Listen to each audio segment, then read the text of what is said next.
Pakawalan mo ako, hayop ka! Kahit kailan hindi ako magkakagusto sa isang aswang na gaya mo! Aswang ka na nga, manyakis ka pa! Halos lahat ng babae sa baryong to ay nagkakandara pa na pansinin ako dahil in love sila sa akin. Pero ikaw, napasayo na ako nang walang kahirap-hirap. Ayaw mo pa? Nagustuhan ka nila dahil hindi nila nakikita ang totoong anyo mo. Ang nakakadiring itsura mo at nakakasukang amoy mo. Kahit ano pang sabihin mo, akin ka na ngayon. Hindi ka na makakatakas pa sa akin. Ako na ang nagmamay-ari sa'yo. Gabi-gabi kang magiging sa akin. Sa ayaw at sa gusto mo. Dahil akin ka lang. Akin ka lang! Taong 1990, sa isang baryo sa probinsya ng Romblon, may isang binata na tinitingala at hinahangaan ng mga kababaihan dahil yun sa angking kagwapuhan at kakisigan nito. Bukod pa sa pagiging mabait at magalang sa mga kababaihan at nakatatanda, ang tingin ng lahat ay isa siyang ideal man para sa mga kadalagahang naghahanap ng mapapangasawa. Jo Marie ang pangalan ng binatang ito. Masipag din itong maghanap buhay. Inaabot pa nga ito minsan ng umaga sa laot upang makapangisda. Ito ang hanap buhay na kinamulatan niya dahil hindi naman siya nakapag-aral. Nabubuhay siya ng normal sa kabila ng pagiging ulila niya. Mag-isa lang siyang namumuhay dahil maagang namatay ang kanyang mga magulang. At ang tanging kasama niya sa bahay ay ang kanyang alagang ibon. Dahil siya at ang alagang ibon niya lang ang magkasama sa bahay, kaya ito na din ang madalas niyang kinakausap. Parang tao kung kausapin niya ito.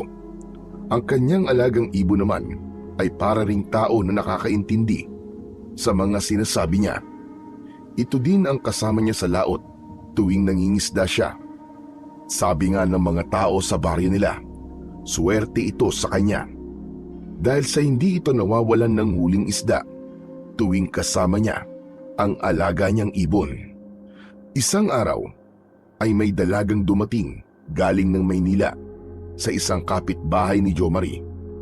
Maganda ang dalaga, makinis ang balat at napakaamo ng muka. Dahil sa mga katangian nito, napansin siya kagad ni Jo Marie. Lihim siyang humanga sa kagandahan ng dalagang si Lian. Ngunit kahit na magpakita siya ng kabaitan sa dalaga, ay hindi siya nito pinapansin. Sa halip ay patuloy ito sa pagsusuplada. Ang kagaspangan ng ugali nito ay nakakasakit sa kalooban ng binata. Isang umaga ay nakita niya itong umiigib ng tubig sa balon na malapit sa bahay ng binata. Bakas sa mukha ng dalaga ang hirap sa pagsasalok ng tubig dahil hindi naman siya sanay sa gawain na yon. Agad siyang nilapitan ni Jo Marie at nag-alok ng tulong. Hindi naman kasi ganyan ang tamang pagsalok ng tubig sa balon. Napalingon si Lian sa pinanggalingan ng boses. Ngunit nang napagtanto na si Jo Marie yun, napasimangot na lamang ito ng bahagya. Di bali na, mamaya na lang ako iigib ng tubig. Magpapaturo na lang ako kay Lola Ising. Yan. Yan ka na naman eh. Umiiwas ka na naman sa akin. Teka nga, matanong kita. Bakit ba ang init-init ng dugo mo sa akin, Lian? Ewan ko, basta ang alam ko lang, ayoko sa aura mo. Mapait na ngiti ang pinakawalan ng binata bago muling nagsalita. Ayaw mo pala sa gwapo ah. Siguro mga type mong lalaki yung pangit at walang kadating-dating. Pwede ba, Jo Marie? Wala ako sa mood para sa mga pasaring mo. Umalis ka na nga dyan at pabayaan mo na lang ako rito. Oo na, sige na. Aalis na po. Tangkang aalis na sana ang lalaki pagkatapos magsalita. Ngunit may kung anong nag-uudyok sa kanya para balikan ang babae. Tandaan mo to ha. Pagsisisihan mo ang pagtanggi at pag-iinsultong ginawa mo sa akin ngayon. Kahit kailan ay hindi ko pagsisisihan yun. Isa pa, 1 buwan lang ako dito sa probinsya. Babalik din ako ng Maynila. Pag nangyari yun, hindi na tayo muling magkikita. Yun ay kung makakabalik ka pa ng Maynila. Syempre naman, walang dahilan para hindi mangyari yun. Sige, tignan na lang natin. Pagkasabi nun, ay makahulugang ngiti ang pinakawalan ng binata para sa dalaga. Sabay lakad nito papalayo sa kanya. Dumiretso ito ng uwi sa bahay niya, na puno ng sama ng loob para sa babaeng hinahangaan. Ang gusto lang naman niya ay tulungan ito, ngunit imbis na magpasalamat, kasamaan pa ng ugali ang pinakita nito. Samantala, si Lia naman ay nagpupuyos ang kalooban sa inis. Hindi niya maintindihan ang kanyang sarili. Naiinis siya sa lalaking ito kahit na wala naman talaga itong maling ginagawa sa kanya. Pakiramdam niya kasi ay hindi ito gagawa ng mabuti sa kapwa. Kaya kahit pa nga sabi ng lola ising niya na mabait ang lalaki, ayaw pa rin niya dito. Pagkatapos ng isang malalim na buntong hininga, ay nagpatuloy na siya sa pagsasalok ng tubig. Nang makauwi na sa kanilang bahay, ay ikinuwento niya sa kanyang lola ising ang nangyari. Apo, bawasan mo ang pagiging suplada mo kasi hindi yan maganda para sa isang babae, lalo na rito sa probinsya. Iisipin ng mga tao na matapobre ka pag ganyan ang ugaling ipinakita mo. Lola, sa kanya lang naman po ako nagsusuplada kasi nga po ayaw ko sa kanya. Kahit na apo, kahit ayaw mo sa isang tao, maging mabuti ka pa rin. Ang tawag doon apo ay pagrespeto. Kumukulo ang dugo ko po pag nakikita ko po ang Jo Marie na yun. Kasi lagi na lang siya ang naririnig kong pinag-uusapan ng mga kaedad kong kabataan dito sa baryo. Gwapong-gwapo na sila sa kanya. Lola, madaming ang mas gwapo sa kanya dun sa Maynila. Siyempre apo, nasasabi mo yan dahil marami ka nang nakitang mga may itsurang lalaki sa Maynila. Pero ang mga kababaihan dito sa lugar na ito ay wala pa sapagkat hindi pa naman sila nakakapunta ng Maynila. Kung sa bagay po, tama po kayo Lola. Kaya nga wag mo silang ikumpara sa'yo. Pasensya na po Lola, hindi ko na po uulitin. Hayaan niyo po pag nakita ko si Jo Marie magsosorry po ako sa kanya. Yan, ganyan nga apo. Tama yan. Tandaan mo, dapat irespeto ang lahat ng tao. Yan ang susi para mabuhay ka ng payapa sa mundong ito. Opo Lola, tatandaan ko po yan. Kinagabihan, maagang nahiga si Lian. Napagod siya sa pag-iigib at paglilinis ng bahay, kaya gusto niya munang magpahinga. Ang kanyang lola ising naman ay nasa salas pa ng bahay nila. Tuwing gabi, pag hindi ito makatulog, ay nanggagansilyo pa ito para libangin ang kanyang sarili. Gusto ng mga magulang niya na kunin na lang sana si Lola Ising upang doon na tumira kasama nila. Pero ayaw niya. Mas gusto niya na dito na lang siya sa probinsya dahil tahimik at presko ang hangin. Kaya pag ganitong bakasyon sa paaralan o kung may pagkakataon, bumibisita sila sa probinsya nito. Nang mga oras na yon, ay nakaramdam ng pamimigat ng mga mata si Lian.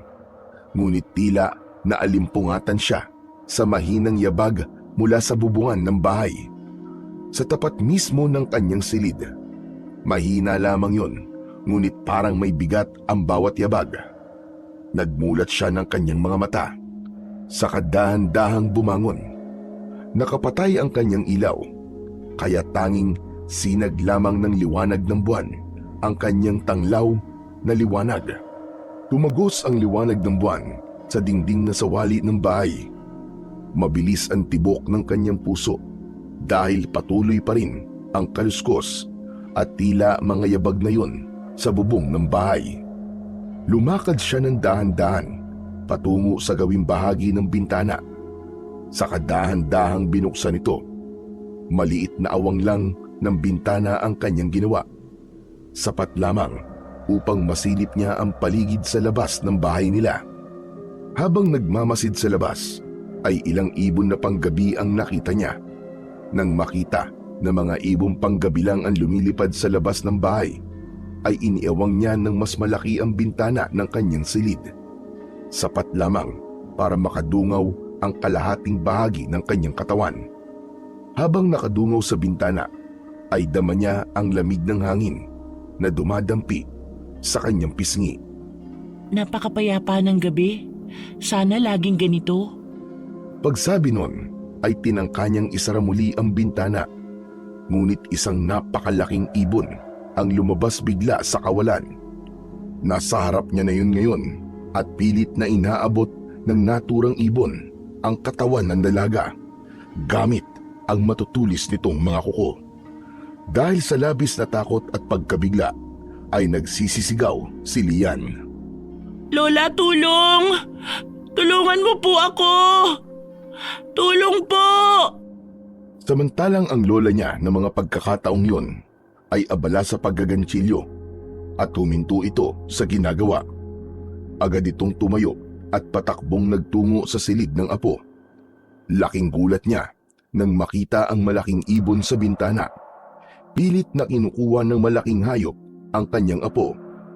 Mahabaging langit! Ay, ang apo ko! Lian! Lola, tulungan mo po ako! Gusto akong kunin ng malaking ibon!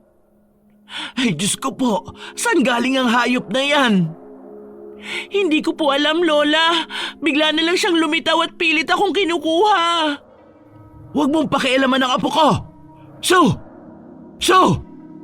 Lola! Malakas po itong ibon! Ah! Malakas na pagaspas ang ginawa ng malaking ibon.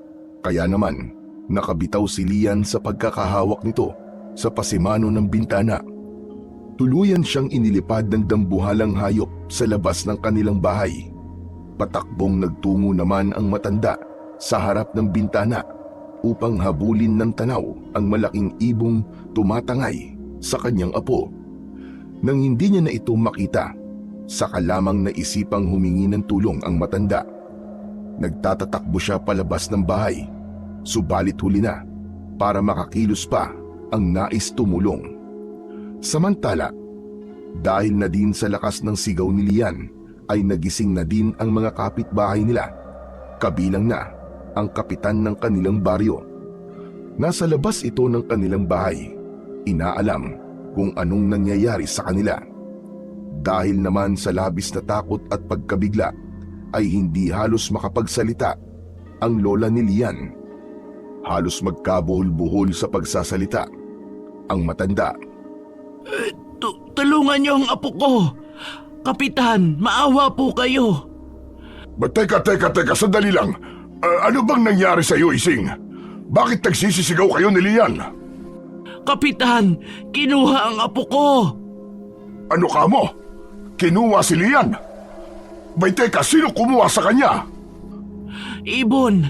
Isang malaking ibon. Tinangay niya si Lian. Ano bang sinasabi mo, Ising? Ayusin mo nga ang pagsasalita mo. Liwanagin mo nang maintindihan kita. Ang apo ko, Kapitan. Inilipad ng malaking ibon. Hindi ko alam kung saan niya dinala ang apo ko. Teka, paano mangyayaring kayang ilipad ng isang ibon ang isang tao? Totoo ang sinasabi ko, Kapitan. Tulungan niyo ang apo ko. Hanapin natin siya. Baka naman po hindi basta ibon yon, Kapitan. Baka po aswang na nagaan yung ibon lamang ang kumuha sa apo ni Aling Ising. Imposible talaga yun eh. Matagal nang walang gumagalang aswang sa baryong ito. Maaaring nagbalik na muli sila at pagala-gala na muli sa baryong ito. Abay, kung ganun, kailangan maging alerto na lahat mula ngayon. Sa laki at kakaibang anyo ng ibon na yon, maaaring aswang nga yun, Kapitan. Tulungan niyo kung mabawi ang apo ko sa kanya. Baka kung anong gawin ng aswang na yun sa apo ko. Ang dali lamang, Ising. Saan ba lumipad ang malaking ibon? Patungo po sa gitna ng dagat. Pagkarinig nun, ay natigilan bigla si Kapitan. Nakaramdam ng takot para sa dalagang si Lian. Bakit hindi kayo makapagsalita? May alam ba kayong pwedeng pagdalhan ng aswang sa gitna ng karagatan?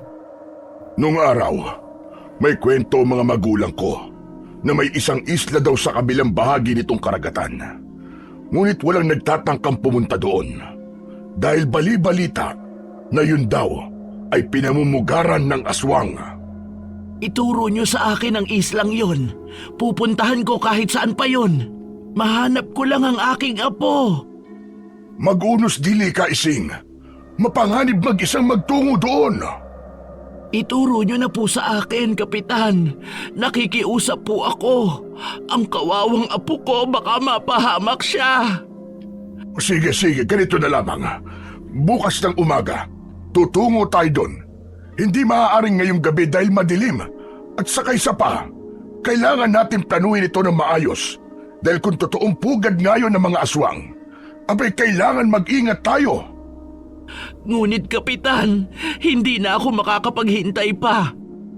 Oo, Ising. Naiintindihan ko nararamdaman mo. Ngunit sa ngayon, ay kailangan natin mag-ingat sa mga susunod nating gagawin. Dahil kapag hindi natin ginawa yun, ay baka tayo naman na mapahamak sa pabigla-bigla nating desisyon. Naisip ni Lola Ising na tama naman ang sinabi ng kapitan. Hindi sila pwedeng padalos-dalos ng pagkilos dahil baka nga totoong aswang ang tumangay sa apo niya.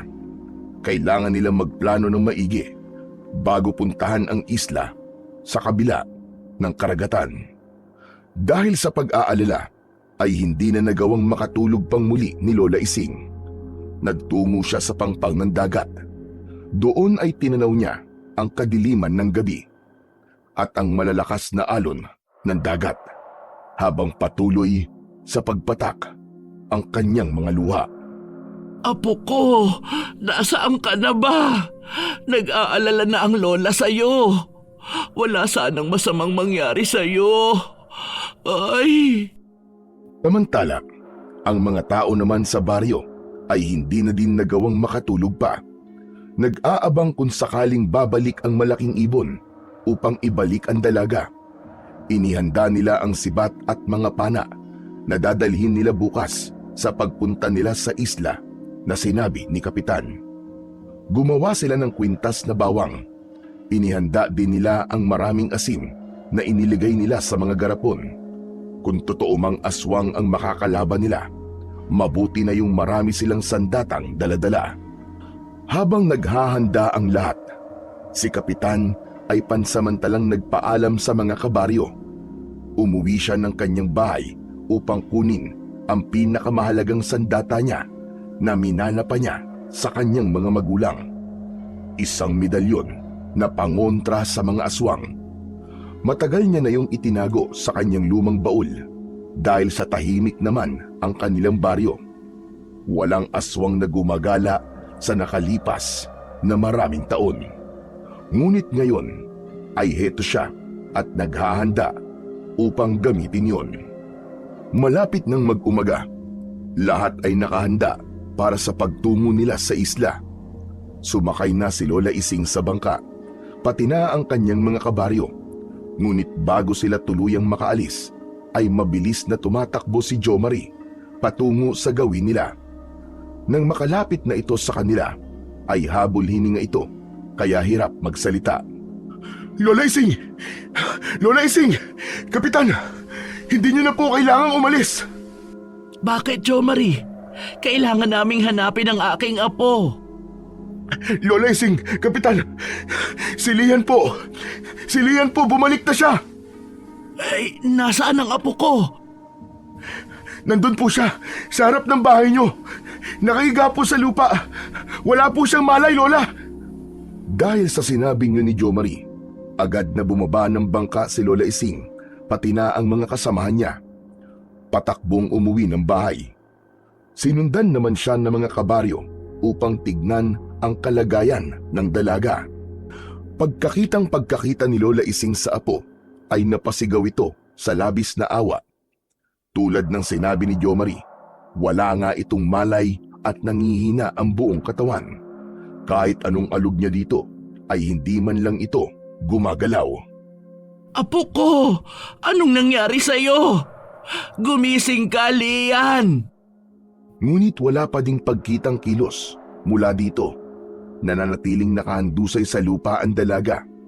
kaya lumapit na din si Kapitan upang tignan ang kalagayan ni Lian. Idinikit ang hintuturo at gitnang daliri sa pulso ng dalaga. Napailing ito ng bahagya bago muling nagsalita. Hindi maaari ito. Mahina ang kanyang pulso. Kung ganun ay tulungan niyo po ako, Kapitan. Dalhin natin siya sa ospital. Malayo ang ospital, Ising. Malayo dito sa atin. Sa bayan pa yun. Kailangan ni Lian ng agarang lunas ngayon. Ano pong gagawin natin, Kapitan? Susubukan ko kung kaya siyang iligtas ng aking medalyon. Medalyon? Anong klaseng medalyon yan? Ang medalyon na ito ay pangontra sa aswang, kulam gayuma at mga tikbalang. Kung totoong aswang ang may gawa nito kay Lian, makatutulong ito para magamot natin siya. Kung ganun ay pumapayag na ako. Gamutin niyo ang apo ko, Kapitan. Binuhat ng isang kapitbahay nila si Lian upang maipasok sa loob ng bahay. Inihiga siya sa mahaba at malapad na upuang kawayan na nakapwesto sa salas ng bahay. Matapos na maiayos sa pagkakahiga ang dalaga, inilabas na ni Kapitan ang kanyang medalyon. Hinaplos-haplos niya muna yon gamit ang hintuturo bago nagsimulang umusal ng mga orasyon. Natutunan niya yon sa kanyang namayapang ama at ina. Bagamat matagal ng panahon na hindi niya yon nagagawa, malinaw pa din sa kanyang isipan ang dasal at orasyong itinuro sa kanya. Pagkatapos ng paulit-ulit na dasal at orasyon, nagliwanag ang medalyon. Saka ipinatong yun ni Kapitan sa dibdib ni Lian, sa bahaging nakatapat sa kanyang puso. Nung makitang marahang gumalaw ang mga daliri ng dalaga, ay itinuloy ni Kapitan ang pag-oorasyon at pagdarasal. Mas nilakasan niya pa yon upang mas lalo siyang marinig ng kanyang medalyon. Nang ganap nang natatakpan ng liwanag ng medalyon ang buong katawan ng dalaga, nagmulat ito ng mga mata at saka ito nagsalita. Lola Ising? Lola, tulungan mo ko. Pagkarinig ni Kapitan sa boses ng dalaga, kinuha niya muli ang kanyang medalyon. Hinawakan yon at muling umusal ng maikling orasyon at dasal. Pagkatapos noon ay umalis na siya sa tabi ng dalaga upang mas makalapit si Lola Ising sa kanya. Matapos na makalapit ang matanda sa apo, mahigpit na yakap ang ibinigay niya dito. Maya-maya pa ay nagbitaw na din ang dalawa sa pagkakayakap. Anong nangyari sa iyo, apo ko? Saan ka dinala ng malaking ibong kumuha sa iyo? Hindi ko po maalala, Lola. Paanong hindi mo maalala? Alalahanin mong mabuti, apo. May ginawa ba siya sa iyo? Aswang ba ang malaking ibon na yon? Wala po talaga akong maalala, Lola. Basta ang natatandaan ko lang po, pagkatapos akong ilipad ng malaking ibon, nung nasa kalagitnaan na po kami ng dagat, nawala na po ako ng malay dahil po sa takot. Tapos ngayon lang po ako nagising. Magdamag kang nawala, apo. Ganun po ako katagal nawala, Lola? Imposible po. Totoo ang sinasabi ko sa iyo, apo. Kaya labis ang pag-aalala ko sa iyo. Hindi ko po talaga maalala, Lola. Pero dahil nandito na po ako ulit, wala na po kayong dapat alalahanin. Dahil ligtas akong nakabalik. Kahit na nag-aalala ang matanda para sa apo, ay hinayaan na lang niya muna ito. Sa susunod na araw niya na lang ito tatanungin. Sa ngayon, ay hahayaan na muna niya itong makapagpahinga dahil mukhang pagod na pagod ito. Hindi na kita pipiliting alalahanin ang nangyari sa nagdaang gabi. Ang mahalaga ay ligtas ka na ngayon. Salamat po, Lola. Nung nasa gitna kami ng laot, habang nasa ere, akala ko po katapusan ko na. Magpasalamat ka kay Kapitan sa pagliligtas niya sa iyo. Nanghihina ka na kanina, ngunit dahil sa medalyon niya ay maayos ka na ngayon. Maraming salamat po, Kapitan. Walang anuman, Lian. Hindi lang ako dapat mong pasalamatan. May isa ka pang dapat pasalamatan, Iha. Sino po? Si Jomari. Si Jomari po? Oo, apo. Aalis na sana kami para hanapin ka nang matagpuan kanya sa labas ng bahay natin. Kaya maging mabuti ka sa kanya mula ngayon. Huwag ka nang maging suplada, ha? Opo, Lola. Nasaan po ba siya para makapagpasalamat ako sa kanya? Luminga ang matanda sa kalipunan ng mga kabaryo nila, ngunit hindi niya na ito makita. Naisip niyang marahil ay umuwi na ito sa bahay niya. Umuwi na yata siya, Apo. Hayaan niyo po, pag lumakas na ang katawan ko, pupuntahan ko na lang po siya sa bahay niya para personal na makapagpasalamat. Pagkatapos na makatiyak ni Kapitan na maayos na ang kalagayan ng dalaga, ay nagpaalam na ito sa maglola. Pati ang mga kababaryo nila ay isa-isa nang umuwi sa kani-kanilang mga bahay. Samantala, si Jomari ay umalis sa kalipunan ng mga kababaryo niya nang mag-uumpisang gamitin ni Kapitan ang medalyon niya, sapagkat hindi niya yun kayang tagalan dahil tila nakakabulag ang liwanag na yun para sa kanya. Umiinit ang kanyang buong katawan sa bawat usal ng dasal at orasyon ni Kapitan. Pagkarating niya sa kanyang bahay, ay nagpahid siya kagad ng langis na siya mismo ang nagluto at gumawa. Buong katawan ang kanyang pinahiran upang mawala ang init na nararamdaman niya, dulot ng medalyon ni Kapitan. Ang kanyang ibon naman ay tila balisa din. Paikot-ikot ito sa paglipad sa buong bahay. Parang nararamdaman din niya ang sakit na nararamdaman ng kanyang amo. Ngunit nang maamoy nito ang langis na ipinahid ni Jomari, kumalma ito at tuluyan nang nanahimik. Ang binata naman ay nakatulog dahil sa ginhawang dulot ng langis na ipinahid niya sa kanyang katawan. Kinabukasan, matindi na ang sikat ng araw nang magising si Jomari. Dahil yun sa sunod-sunod na katok sa kanyang pintuan. Kahit na hindi pa halos maimulat ang kanyang mga mata, ay bumangon na ang binata at lumakad ito patungo sa pintuan. Pagkabukas niya ng pinto, bumungad sa kanyang harapan si Lola Ising. Nakangiti sa kanya ang matanda at may hawak na isang mangkok. Jomari, iho, para sa iyo nga pala. Nagluto ako ng tinolang manok. Marami yung niluto ko kaya naisipan kong bigyan ka. Kayo pala, Lola Ising. Naku naman, nag-abala pa po kayo. Pero, sige o, maraming salamat po. Wala yun. Ako nga ang dapat na magpasalamat sa iyo dahil sa pagtulong mo sa apo ko. Naku, wala po yun. Hindi na po kayo iba sa akin eh. Parang lola ko na din po ang turing ko po sa inyo. At si Lia naman po, kahit na masungit at suplada po yun, hindi ko naman po matitiis na hindi siya tulungan. Maalala ko, iho. Paano mo nga pala natagpuan ang apo ko? Iyon po ba? Kasi po, mangyaring sasama po sana ako sa inyo kaya lumabas po ako ng bahay. Hanggang makita ko po ang isang malaking ibon na paparating po. Ayun, nagtago po ako sa malaking puno sa gilid ng bahay nyo. Nang ibinaba na po siya ng malaking ibon sa lupa, wala na pong malay si Lian eh. May ginawa pa ba ang ibon na yon sa apo ko? Wala naman na po, Lola. Wala na po ako nakita basta po binaba niya lang sa lupa. Tapos po lumipad na po papalayo.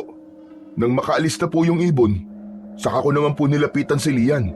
Binuhat ko po sa harap ng bahay niyo tapos yun, tumakbo na po ako papunta sa inyo.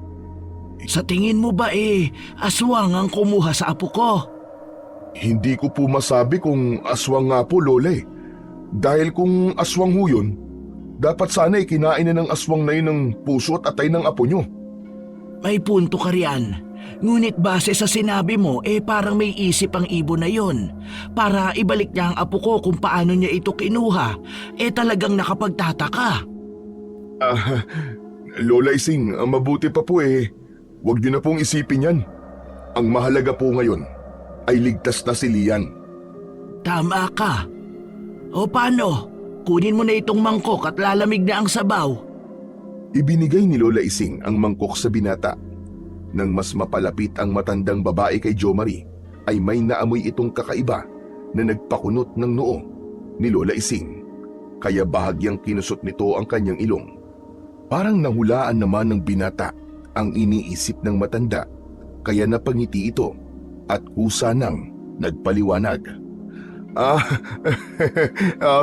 Lola, pasensya na po kayo ha. Nagpahid po kasi ako ng langis bago matulog eh. Masakit po kasi mga kasukasuan ko. Parang nirarayuma po yata ako eh. Ganun ba? Ay ang bata mo pa para magkaroon ng rayuma. Maligo ka na at mabaho ang langis na ipinahid mo. Sige po Lola. Pasensya na po uli. Pagkaalis ng matanda ay may ginawa ang binata sa dalang pagkain ni Lola Ising. Dapat ang ginagawa sa pagkain ito ay itapon sa labas ng bintana. Ayoko sa pagkain ito. Hindi siya kumakain ng mga pagkaing ibinibigay ng ibang tao sa kanya. Tanging mga pagkain siya lamang ang nagluto ang kinakain ng binata. Pagkatapos nun ay naligo na siya upang maalis ang mga langis na ipinahid niya sa kanyang katawan bago siya matulog. Hinubad niya ang kanyang pang-itaas na damit. Bago pumunta sa banyo ay may kinuha siyang isang maliit na nakasabit sa dingding ng bahay. Itinapat niya sa salamin ang kanyang muka. Lumingon-lingon siya, pakaliwa at pakanan, bago nagsalita na tila ba kinakausap ang sarili. Hanep ka. Napakagaling mo. Lahat ng tao sa baryo ay napaniwala mo na mabait ka. Ngayon, hindi ka na mahihirapang makuha ang loob ni Lian. Mapapasayo na ang babaeng gusto mo. Makukuha mo na siya. Kahit kailan, hindi nila malalaman na isa kang aswang. Aswang naaangkin sa babaeng yun. Makukuha mo siya sa ayaw at sa gusto nila. Lalo pat nagtagumpay kang mawala ang alaala niya sa mga nangyari kagabi. Kung naging mabait lang sana siya sa'yo, hindi sana aabot sa ganito eh. Kung trinato ka lang niya sana ng tama, hindi ka sana magiging ganyan. Kaya ngayon, ay gawin mo ang lahat para makuha siya ng lubusan.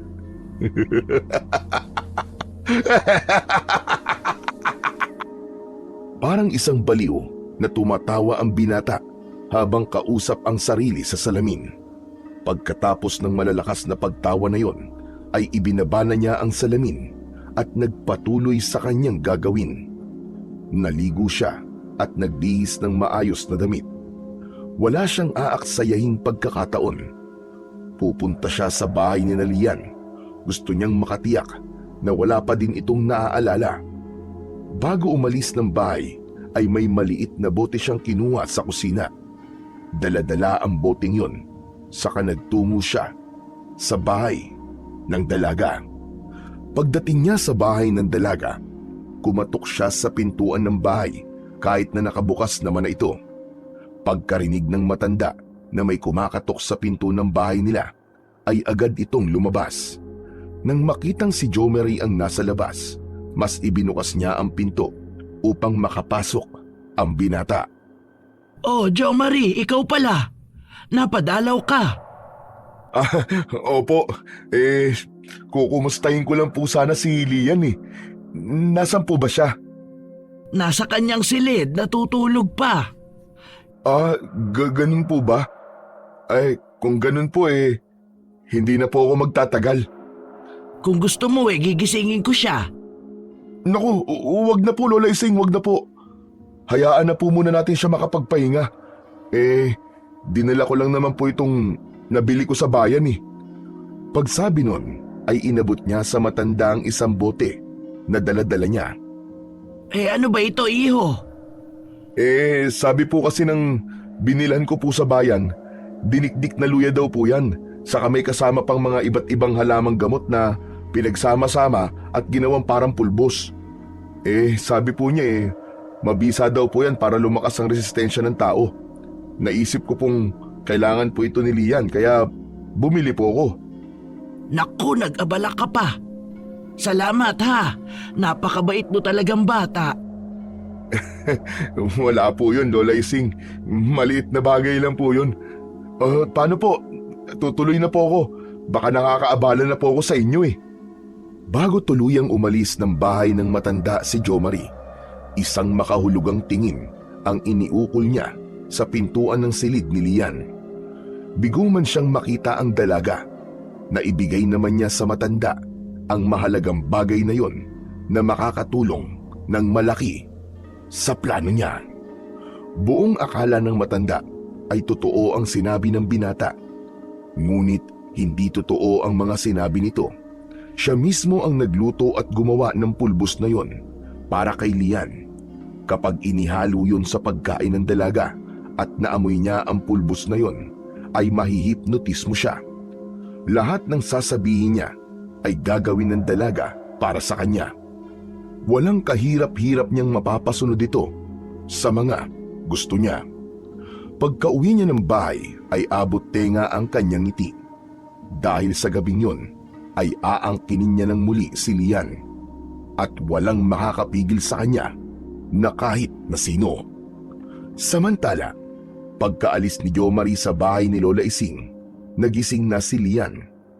Bumangon ito sa higaan at diretsyong pumunta sa kusina. Uhaw na uhaw ang pakiramdam niya. Pagkatapos uminom ng tubig, ay nagtungo ito sa salas ng bahay kung saan naroon ang kanyang lola. Tulad ng dati, naggagansilyo ito upang magpalipas ng oras. Naupo siya sa gilid nito, paharap sa pintuan ng bahay. Tanaw niya mula sa loob ng bahay ang pampang ng dagat. Napatitig siya dito sandali. Pilit na inaalala ang nangyari sa kanya nang nagdaang gabi na kinuha siya ng malaking ibon. Hindi naman yun nakatakas sa mapanuring mga mata ng kanyang lola. Apo, ayos ka lang ba? Pagkarinig sa boses ng lola niya, ay tila nagbalik ito sa kanyang sarili. Sabay lingon sa gawin nito. Bahagya itong ngumiti bago nagsalita. Opo, Lola. Iniisip ko lang po kung saan ako dinala ng malaking ibon. Hanggang ngayon po kasi wala po akong maalala. Huwag mong piliting alalahanin ang lahat, Apo. Baka makasama sa'yo yan. Ang mahalaga ngayon ay ligtas ka na. Kung sa bagay, saka wala po talaga akong maalala kundi yung naging pagdagit lang sa akin ng malaking ibon. Bukod po dun wala na. Mabuti pa sumama ka sa akin sa bayan para malibang ka naman kahit paano. Ano pong gagawin niyo sa bayan, Lola? Mamimili ng kaunting kailangan natin dito sa bahay at tatawag din tayo sa inay mo. Ipapaalam ko sa kanila ang nangyari sa'yo. Huwag niyo na pong sabihin sa kanila, Lola. Baka po mag-alala lang sina Mama at Papa. Ayos naman na po ako ngayon. Sigurado ka ba dyan, Apo? Opo, Lola. Sa susunod na buwan naman po narito na rin sila para sunduin ako pabalik ng Maynila. O sige, ikaw ang bahala. Mabuti pa kumain na muna tayo bago umalis. Hindi na po ako sasama, Lola. Gusto ko po magpahinga lang dito sa bahay. Sige, pero kumain ka rin muna ha. Sabayan mo ko, tutal tanghali na rin naman. Halos sabay na tumayo ang maglola patungo sa kanilang kusina. Magkatulong nilang inihanda ang kanilang pananghalian. Ang matanda ay nagsandok ng kanin at ulam. Samantalang si Lian naman ay kumuha ng mga pinggan at kutsara. Pagkatapos na maihandaan lahat ay naupo ang dalawa at nag-umpisa ng kumain. Habang kumakain ay panakanakang nagkwekwentuhan ang dalawa. Dahil doon ay nakampante na ang matanda para sa kalagayan ng kanyang apo. Nang makatapos ng kumain, ay nagtungo si Lian sa salas. Nilibang muli ang sarili sa mga tanawing nakikita sa labas ng bahay nila. Maya-maya pa ay sumunod na din ang kanyang lola Ising. Dala ang isang tasa. Iniabot niya ang tasang yon kay Lian. Ano po ito, Lola? Luyang dinurog, Apo, saka iba pang mga halamang gamot. Para saan po ito? Para lumakas ang resistensya mo at bumalik na muli ang lakas mo. Huwag na lang po. Apo, kailangang uminom ka niyan. Baka kabuti yan sa'yo. Baka hindi ko po magustuhan kung magiging mainam naman sa'yo, sige na, tikman mo at baka magustuhan mo. Nagpasalamat si Lian sa inuming ibinigay ng lola niya. Sinubukang inumin at kahit paano ay naibigan niya ang lasa. kaya inutay-utay na niyang inumin ang ibinigay ng matanda sa kanya. Hindi na siya nag-usisa pa dahil tiwala naman siya sa kanyang lola na ang mga ibinibigay nito sa kanya ay talagang makatutulong sa kalusugan niya. Ngunit wala silang kamalay-malay na yun ay isang patibong ni Jo Marie na magdudulot ng pagkapahamak sa apo. Ang bango po nito, Lola, para pong salabat.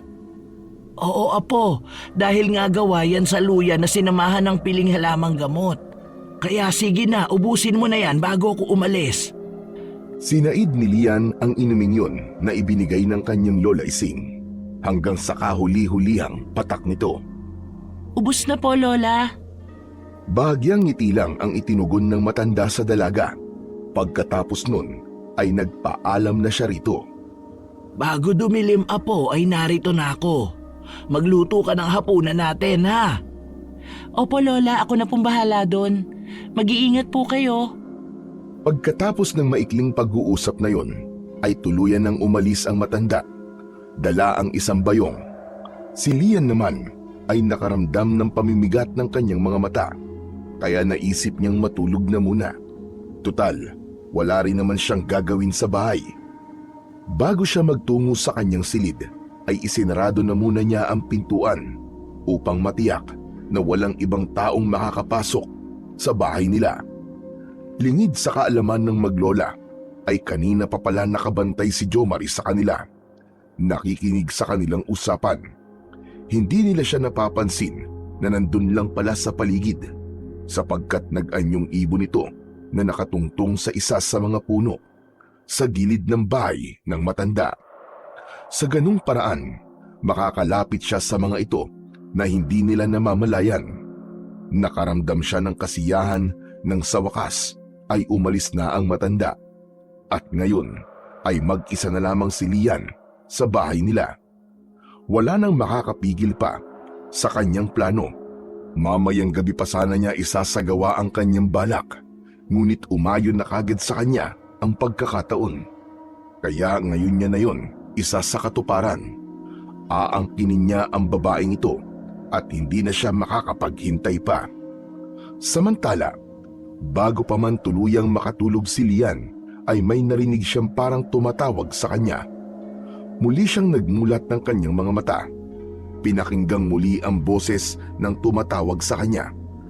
Sa hindi niya mawaring dahilan, ay gusto niya ang tawag na yun. Kaya bumangon siya sa higaan at diretsong nagtungo sa pinto ng bahay nila. Pagkabukas niya ng pinto, ay nakita niya si Jo Marie. Nakangiti ito sa kanya. "Hi Lian, kumusta ka na?" Hindi maintindihan ni Lian ang kanyang nararamdaman pagkakita niya sa lalaki. Parang lahat ng inis niya rito ay nawala ng lahat. Oo nga, at sinabi niya kay Lola Ising na magiging mabuti na siya rito. Pero hindi pa ni naman nagbabago ang nararamdaman niya para sa lalaking ito. Ngunit ngayon ay kakaiba. Ngumingiti siya sa pagkakakita rito na ni minsan ay hindi niya ginawa. Mabuti naman. Bakit ka nga pala narito sa bahay namin? May kailangan ka ba? Wala naman Lian. Gusto lang sana kitang kumustahin. Mabuti na ang lagay ko. Pumasok ka muna dito sa loob. Lian, ang totoo, pumunta ako dito para sunduin ka sana. Bakit? Saan tayo pupunta? Sa bahay ko. Nagluto kasi ako ng ginataan langka. Gusto ko sanang saluhan mo akong kumain.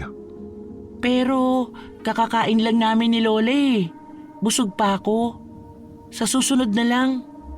Sige na. Ako nagligtas sa'yo ng gabing kunin ka na malaking ibon.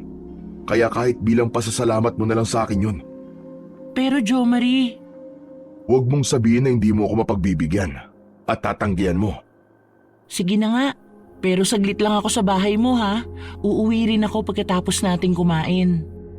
Oo, Lian. Uuwi ka din kagad. Makahulugan ang ngiting pinakawalan ni Jo Marie ng mga sandaling yon.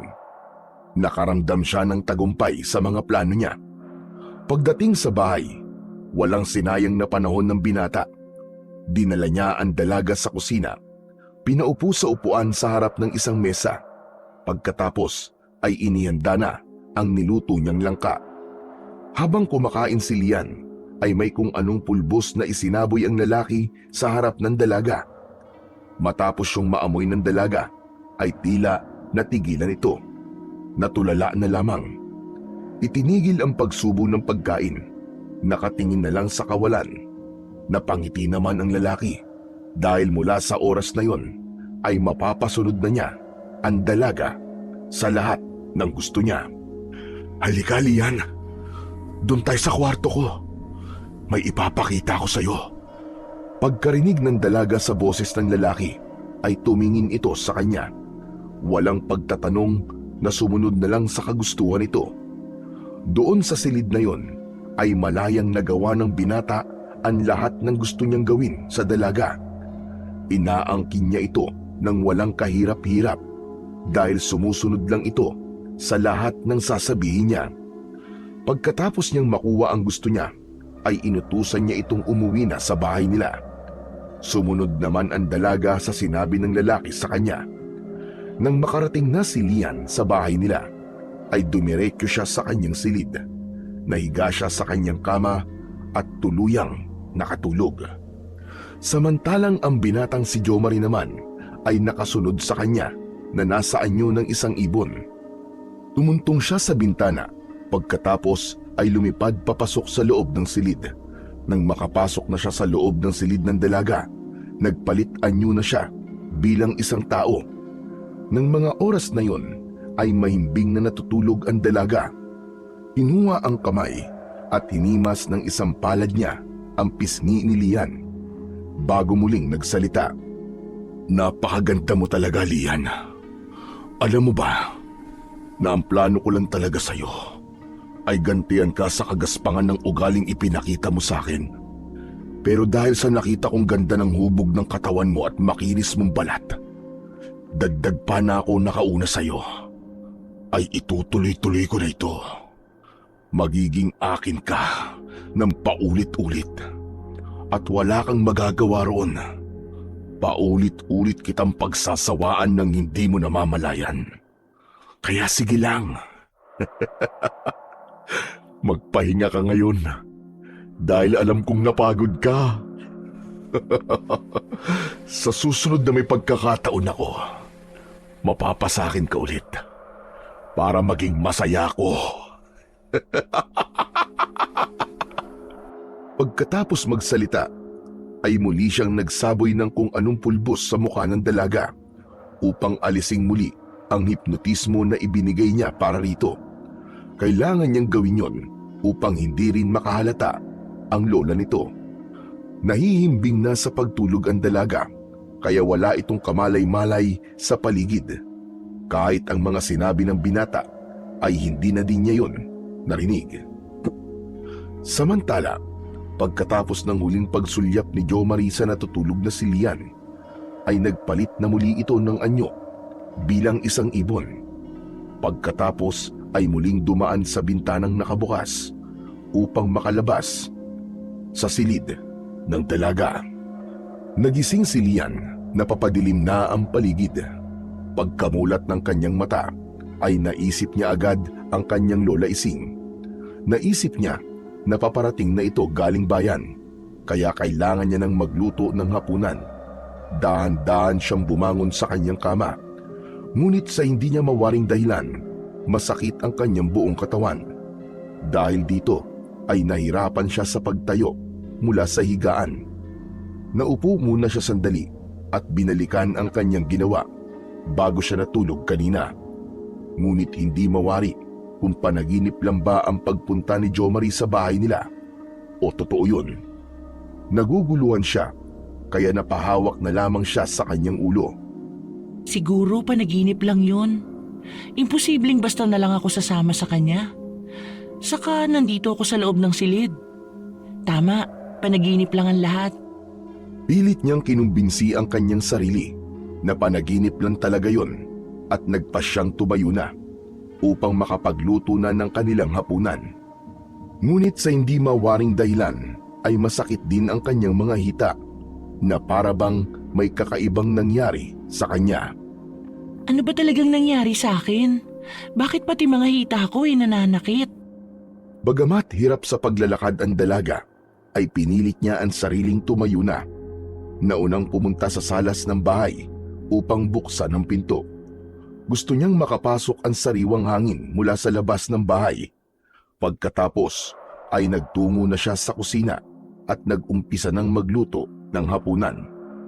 Maya-maya pa ay naramdaman niya ang pagdating ng kanyang Lola Ising. Diretso itong pumasok sa loob ng bahay, patungo sa kusina kung saan siya naroon. Lola, ginabi na po kayo. Ang tagal mapuno ng bangkang maghahatid dito sa atin. Kaya heto, ginabi na ako. Ganun po ba? Hayaan niyo po, sa susunod sasamahan ko na po kayo para hindi na po kayo mahirapan.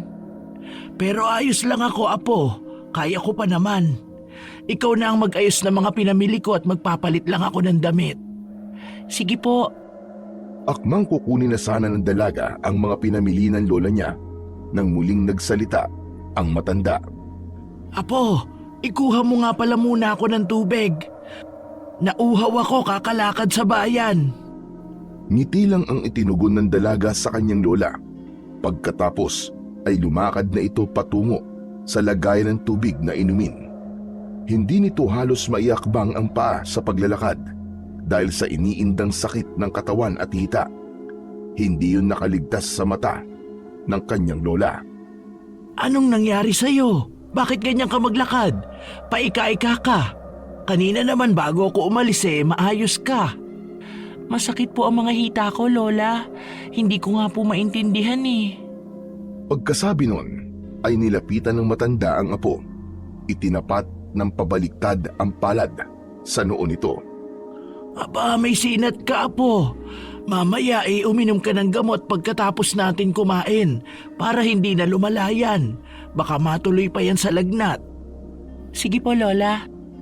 Pagkatapos nun, ay nagtungo na ang matanda sa kanyang silid para magpalit ng damit. Samantalang si Lia naman ay patuloy sa pag-aayos ng pinamili ng kanyang lola. Pagkatapos nito ay nag-umpisa na siyang maghain. Nang maihanda na ang lahat, sa kanya tinawag ang kanyang Lola Ising. Nang makailang tawag na siya sa matanda, ay lumabas na ito. Nagtungo na sa kusina kung saan naroon ang apo. Habang kumakain sila, ay may kumatok mula sa pintuan nila. Kasunod ang mahinang pagtawag dito sa pangalan ng matanda. Nagkatinginan ang dalawa nang mahinuha kung kaninong boses ang tumatawag. Aba, si Kapitan yun ah. Oo nga po, Lola. Ano po kayang sadya niya sa atin? Mabuti pa labasin mo muna at tanungin mo kung anong sadya niya dito sa atin. Pagkarinig sa utos ng matanda, agad na tumalima ang dalaga. Lumakad ito patungo sa pintuan ng bahay. Pagkakita kay Kapitan, ay agad na pinapasok yun ni Lian at pinaupo sa upuang kawayan na pang-isahan. Magandang gabi po, Kapitan. Ano pong sadya niyo at napadalaw po kayo? Magandang gabi din naman sa'yo, Lian. Gusto ko sanang makausap ang lola mo. Nasa kusina po si Lola Sandali po tatawagin ko. Ngunit bago pa man makatayo ng upuan si Lian, naglalakad na ang matanda patungo sa kanila. Naupo ito sa tabi ni Lian, paharap sa kinaroroonan ni Kapitan. Nang marinig niya ang boses nito nang pinapasok ng apo, nagpasya ang matanda na ipagtimpla na kagad ito ng kape. At yun nga, ay dala niya paglabas niya ng kusina. Ipinatong niya yon sa lamisitang nasa pagitan ng mga magkaharapang upuan. Inumin niyo po muna ang mainit na kape na ito, Kapitan. Nako, salamat naman Ising. Hindi na sana kayo nag-abala pa. Nagpunta lamang ako dito para kumustahin si Lian. Kung may naaalala na ba siya?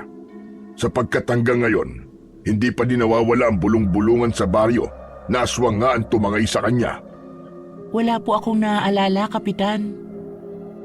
Ganun ba? Palaisipan pa din sa lahat ang pangyayaring yon, Iya. Hindi mapanatag ang kalooban ng ating mga taga-baryo. Natatakot silang baka mangyari din yon sa mga anak nilang babae. Kaya nagpasya silang puntahan na din ang islang sinasabi ko sa kanila. Kung ganun po ano po ang maaari naming gawin para hindi na po yun magdulot ng pagkabalisa sa ating mga kabaryo? Hinihiling nilang sumama si Lian sa islang yon upang kung sakaling doon nga siya dinala ng malaking ibon, maalala na niyan lahat.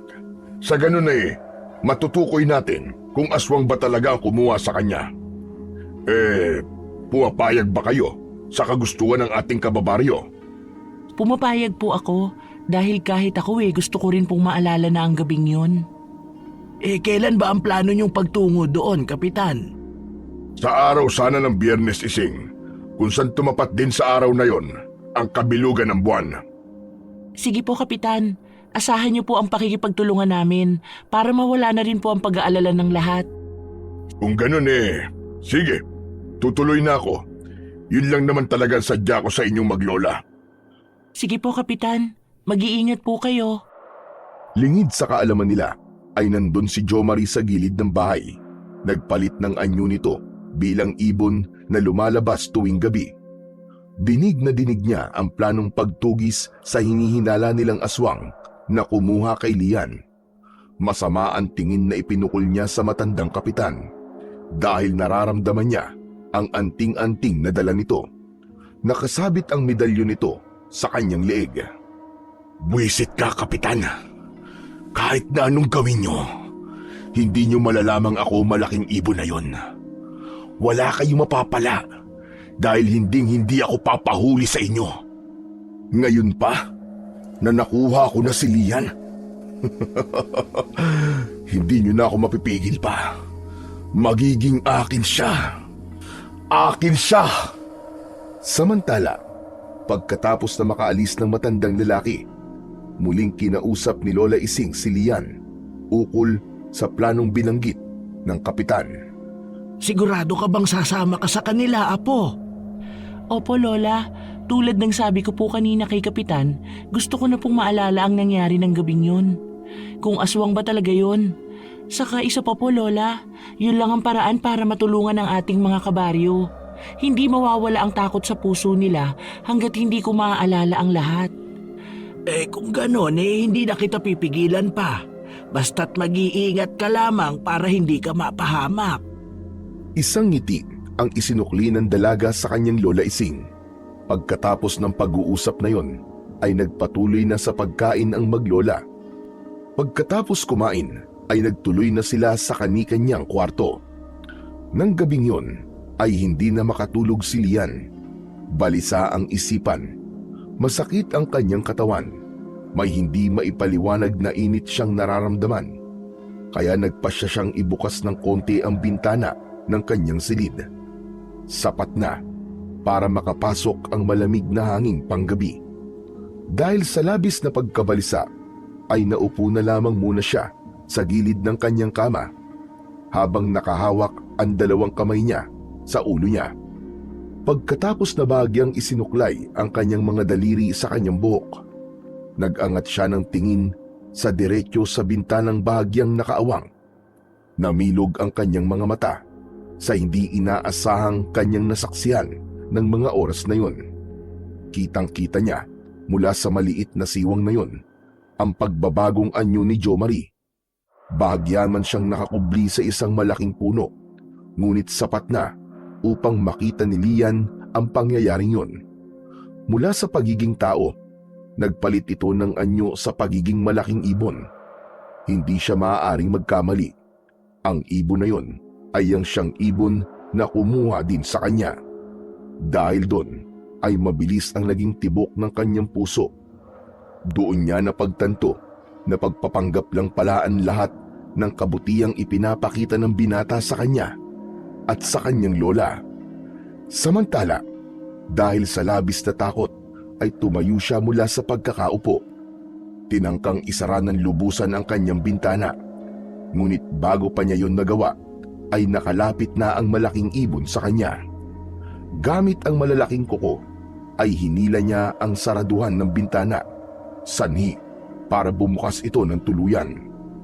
Tumambad sa harap ni Lian ang malaking ibon na unti-unting lumalapit na papunta sa kanya. Lola! Saklolo! Tulungan mo po ako, Lola Ising! Malakas ang sigaw ni Lian na agad namang narinig ng matanda. Agad siyang nagtungo sa silid ng kanyang apo. Habol ang hininga dahil sa pagtakbo at mabilis na kilos. Nakita ni Aling Ising na ibig na namang kunin ng malaking ibon si Lian. Huwag mong sasaktan ang apo ko! Maawa ka! Nandito na naman ang malaking ibon, Lola Ising. Dahan-dahan ang pag-urong ni Lian, samantalang ang malaking ibon naman ay dahan-dahan din ang paglakad papalapit sa dalaga. Kilala ko na kung sino ka pero hindi ko sasabihin sa ating mga kabaryo. Basta't wag mo lang ako sasaktan. Maawa ka sa akin. Ngunit tila parang walang naririnig ang malaking ibon. Patuloy ito sa paghakbang papalapit sa kanya. Gamit ang dalawang mahahabang kuko nito, ay biglang sinunggaban ng dambuhalang hayop ang dalaga. Dinagit nito si Lian at inilipad sa impapawid. Pagkagulat na may halong takot ang naramdaman naman ni Lola Ising. Wala siyang nagawa dahil natulala siya sa ginawa ng dambuhalang ibon sa kanyang apo. Hindi kinaya ng katinuan ni Lola Ising ang nasaksiyan. Kaya sa sindak at sa matinding takot na nararamdaman ay nawalan siya ng malay. Sa pagkakataong yun, habang inililipad ng dambuhalang ibon si Lian, ay pilit niyang kinakalma ang kanyang sarili upang hindi siya mawalan ng malay. Sa ganun, ay malalaman niya kung saan siya dadalhin ng malaking ibon dahil alam niyang si Jo Marie ang aswang na yun na nasa anyo ng dambuhalang ibon. Natitiyak niyang hindi siya papatayin nito, kundi iba ang pakay nito sa kanya. Tama nga ang sinabi ni Kapitan. Sa isang isla nga dinala si Lian ng malaking ibon. Ibinaba siya nito sa tapat ng isang maliit na kubo. Dahil madilim ang buong paligid, ay hindi mawari ni Lian kung may ibang tao ba sa islang ito o silang dalawa lamang ni Jo Marie ang naroroon.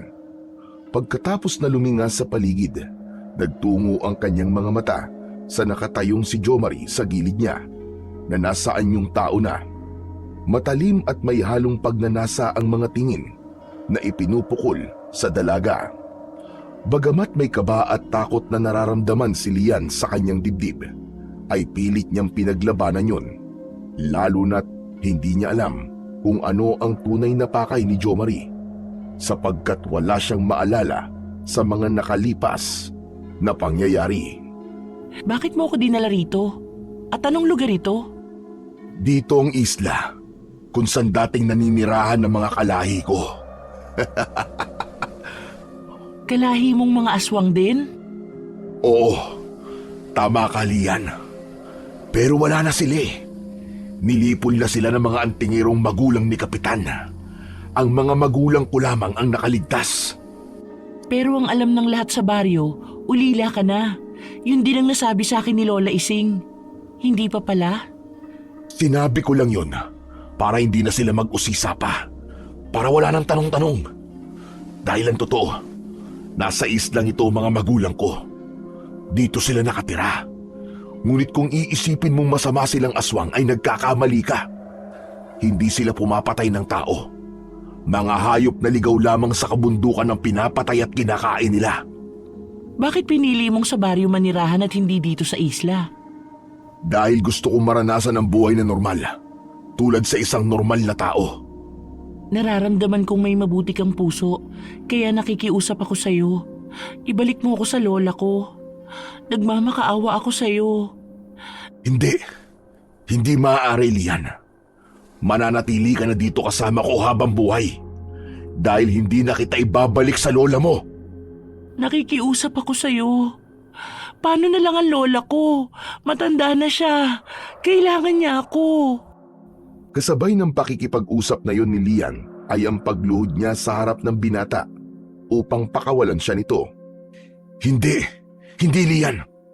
Hindi kita pwedeng ibalik sa lola mo. Lalo na ngayong marami nang nakakaalam sa pamilya namin. Kaya hindi na kita maaaring pakawalan pa.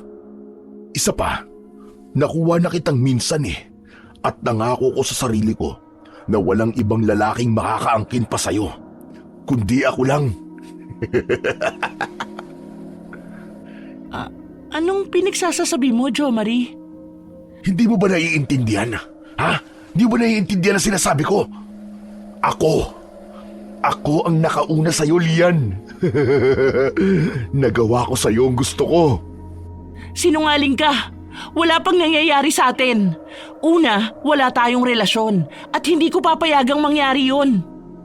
Ama ka, wala nga tayong relasyon. Pero nagawa ko na ang gusto ko. Ang angkining ka, ang magpasasa sa katawan mo. Hindi yan totoo. Wala yang katotohanan. At kailan nangyari yun? Makahulugang ngiti ang pinakawalan ni Jo Marie, sabay hagod ng kanyang mga daliri sa pisngi ng dalaga. Hindi mo ba talaga maalala nangyari sa atin, ha? Dun yon sa bahay ko. At ikaw mismo ang pumunta sa akin. Natigilan sandali si Lian sa mga sinabi ng lalaki dahil naalala niya nga na pumunta siya sa bahay nun. Subalit hanggang doon na lang ang naalala niya. Hindi niya maalala ang sandaling may nangyari sa kanila, gaya ng sinabi ni Jo Marie. O ano? Naaalala mo na ba, Lian? Natahimik ang dalaga. Maya-maya pa'y sunod-sunod na patak ng luha ang umagos sa mga mata niya. Unti-unti, nagiging malinaw na sa isipan niya ang mga sinabi ni Jo Marie. Naaalala na niya ang lahat, kung paanong ibinigay niya ang sarili niya sa lalaking nasa harapan niya. Lalong bumukal ang luha sa mga mata ng dalaga.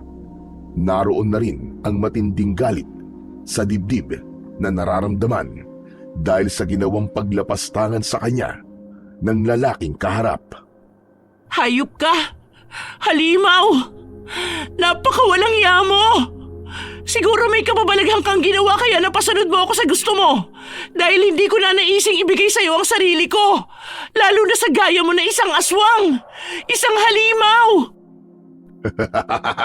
Huli na ang lahat, Lian. Nangyari na eh. Ibinigay mo na sa akin ang sarili mo. At paulit-ulit ko nang magagawa yun sa'yo ngayon. Dahil tayong dalawa lang dito. Isang ngisi na may pagnanasa ang nakita ni Lian sa mukha ni Jo Marie. Napaurong siya na lalong binalot ng takot ang buong katawan. Hindi siya papayag na gawin ulit sa kanya ang kabuhuan na ito. Wag! Huwag kang lalapit! Hindi pwede. Gusto kitang tikman uli ng paulit-ulit dahil nakakagigil ka, Lian. Pakiusap, wag! Maawa ka! Nangingibabaw sa katawan ko ngayon ang init ng pagnanasa kaysa sa awa na sinasabi mo. Dahan-dahang lumapit si Jo Marie kay Lian habang patuloy sa pag-agos ang luha sa mga mata ng dalaga hanggang sa biglang nahawakan ng binata si Lian. Nagpipipiglas ito na ibig kumawala sa pagkakahawak ni Jo Marie. Ngunit kahit na anong piglas ng dalaga ay wala siyang nagawa. Napakalakas nito para sa isang babaeng katulad niya. Nawalan ng saysay ang kanyang pagpupumiglas at panlalaban dahil nanghina lamang siya. Kaya hinayaan na lamang niya ito upang hindi na siya lalo pang masaktan. Binuhat ng binata si Lian papasok sa loob ng kubo. Idiniretso sa loob ng isang maliit na silid at inihiga sa papag na naroroon. Tanging pagluwa na lamang ang kayang gawin ng dalaga ng mga sandaling yon dahil wala ring saysay ang kanyang pagmamakaawa.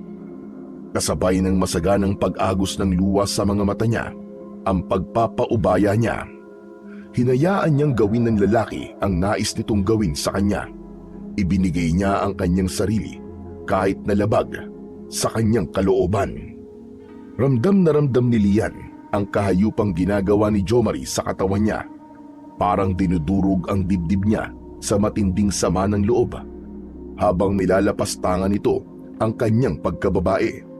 Nang matapos na si Jo Marie sa kanyang kabuhungan, bumangon ito at dumiretso sa labas ng bahay. Napawi na ang init at pagnanasa niya, subalit hindi niya maipaliwanag ang kanyang nararamdaman ng pagkakataong yun. Tila may kirot sa dibdib niya. Inuusig siya ng kanyang konsensya. Kaya nagbalik siya sa loob. Naabutan niya si Lian na nakaupo sa gilid ng papag. Puno ng luha ang mga mata. Hayop ka! Pinatunayan mo lamang na hindi ka isang tao, kundi isang halimaw. Isang demonyo! Lian, patawarin mo ko.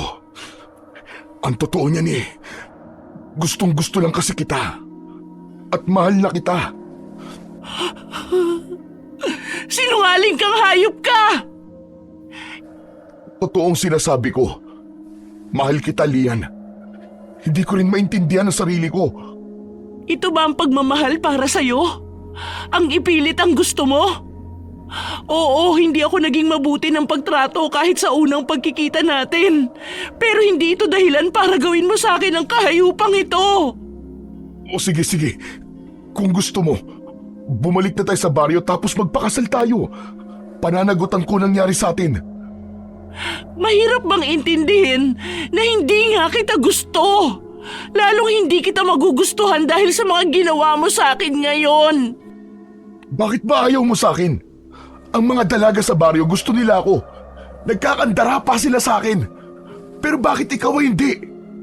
Siguro dahil umpisa pa lang naramdaman ko na ang kademonyohan ng dugo mo. Hindi ko pa man alam na aswang ka. Ayoko na ang aura mo. At ngayon pinatunayan mo lamang ang lahat ng masasamang kutob ko sa'yo. Masama kang tao. Hindi ka nga pala tao kundi isang halimaw na nagpapanggap na mabuti sa harap ng maraming tao.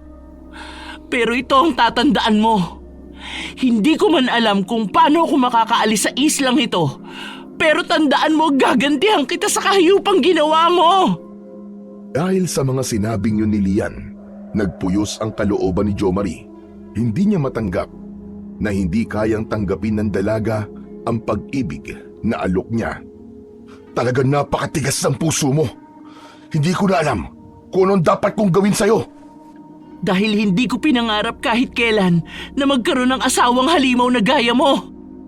Nagpalit ang anyo ng binata sa isang nakakatakot na nilalang. Humaba ang mga kuko. Namumula ang nanlilisik nitong mga mata. Tumutulo ang malagkit na laway nito sa kanyang bibig. Naging kulay itim ang balat na parang may mga maliliit na bukol. Nanlaki ang mga mata ni Lian pagkakita sa totoong anyo ng binata. Bukod sa pagiging dambuhalang ibon, ay mas nakakatakot pa ang anyo na yon ni Jo Marie. Hindi makapaniwala si Lian na ang lalaking ito ang umangkin sa katawan niya kanina. Dahil nga alam ni Lian ang labis na pagmamahal sa kanya ni Jo Marie, ay nagkaroon siya ng lakas ng loob. Sapagkat alam niyang hindi siya papatayin nito, pilit siyang ngumiti.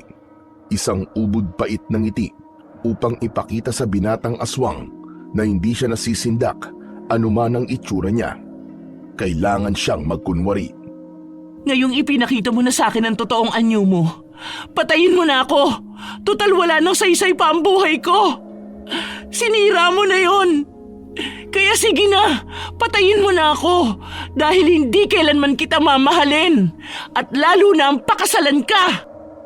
Lumapit pa siya ng gusto sa lalaki at nais ipaubaya ang kanyang sarili. Patayin mo na ako! Sige na!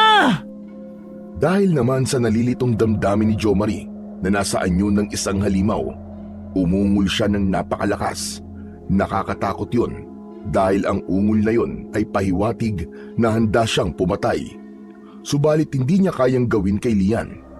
Pagkatapos ng malakas na pag-ungol na yun, ay nagtatatakbo ito sa labas ng kubo, diretso sa masukal na daan patungo sa kagubatan.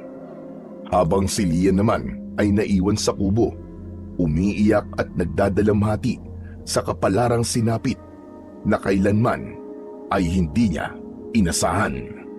Samantala, mahabang oras na nawalan ng malay si Lola Ising dahil kanyang nasaksihan ang ginawang pagtangay ng malaking ibon sa kanyang apo. Nang magkamalay ay agad na nagtungo sa bahay ng kapitan ang matanda upang humingi ng tulong. Kapitan! Kapitan! Binukas ni kapitan ang pintuan ng kanilang bahay. Bakas sa mukha nito ang pagtataka. Oh, Ising! Abay, ba't na parito ka? Abay gabing-gabi na. Si Lian, Kapitan, ang apo ko. Kinuha na naman ng malaking ibon. Inilipad siya muli patungo sa kabilang bahagi ng dagat. Kung ganon, ay kailangan na natin magtungo ngayon din sa islang sinasabi ko sa inyo. Dahil maaaring totoong aswang nga ang kumuha kay Lian at kailangan siyang iligtas. Pinapasok ng kapitan si Lola Ising sa loob nila. Sunod ay inutusan ang panganay na anak niyang lalaki upang libutin ang baryo. Abisuan ang lahat ng kalalakihan na lulusob na sila sa isla sapagkat ang nangyari kay Lian ay hindi lamang problema ng maglolang Ising at Lian, kundi problema yon ng buong baryo. Sapagkat baka ang susunod na kunin ay ang mga anak o apong babae ng mga naninirahan sa buong baryo. Kailangan nilang mapatay ang aswang na tumangay kay Lian upang matigil na to sa kanyang kalapastanganan at hindi na maulit pa. Pagkatapos na matipon ang lahat ng mga kalalakihan sa baryo, naghanda na sila patungo sa isla. Nagdala sila ng pana at mga sibat na ginamit nila sa pangingisda na siyang gagamitin nila ngayon na panlaban sa aswang. Ang medalyon naman ni Kapitan ay hindi din niya nakalimutang isuot. Yun ang kanilang proteksyon sa aswang dahil hindi nila alam kung ilan ang bilang ng mga ito. Malapit nang sumikat ang araw nang marating nila ang isla. Sunod-sunod nilang idinaong ang kanilang bangka sa dalampasigan. Nag-iwan ng tig-iisang bantay rito upang kung sakaling kailangan nilang tumakas pabalik, madali silang makakaalis. Hindi natin alam kung anong kapahamakan na naghihintay sa atin sa islang ito. Kaya ingatan niyo ang inyong mga sarili, mga kasama. At higit sa lahat, kung totoong dito nga dinala ng aswang si Lian, dapat ay maiuwi natin siya ng ligtas.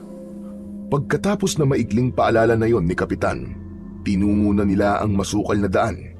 Hindi sila naghiwa-hiwalay upang mapangalagaan ang isa't isa. Habang naglalakad sa masukal na daan, hindi maiwasang tumayo ang mga balahibo ni Kapitan. Kasabay noon ang pagkislap ng kanyang medalyon. Katunayan yon na may kakaibang nilalang nga sa lugar na yon. Nasa kalagitnaan na sila ng kabundukan nang mapansin ng isang kasama ni Kapitan ang isang kubo. Halos hindi mapapansin ang kubo na yon kung hindi pagmamasdan ng matagal dahil sa mga matataas na damo na nakapaligid dito. Ginamit nilang kublihan ng mga yon upang makalapit ng husto sa kubo. Mula sa pinagtataguan ni Kapitan, tanaw niya mula sa labas ng kubo ang isang lalaki. Nakaupo ito sa isang ugat ng malaking puno sa harap ng bahay nito. Nakayuko ang ulo at laglag ang mga balikat. Sinenyasan niya ang mga kasamahan na tumigil muna sa paglalakad at siya na lamang ang lalapit sa lalaki. Ilang hakbang na lang ang agwat ni Kapitan sa kanya, ngunit hindi pa rin ito gumagalaw sa pagkakaupo at nananatili pa din itong nakayuko. Lumapit pa ng konti si Kapitan hanggang sa maging 3 hakbang na lang ang layo nila sa isa't isa. Labis naman ang pagtataka ni Kapitan nang ganap na makilala ang lalaking nasa kanyang harapan. "Jomari, anong ginagawa mo dito?" Sa halip na sumagot ay nanatili lamang itong nakayuko.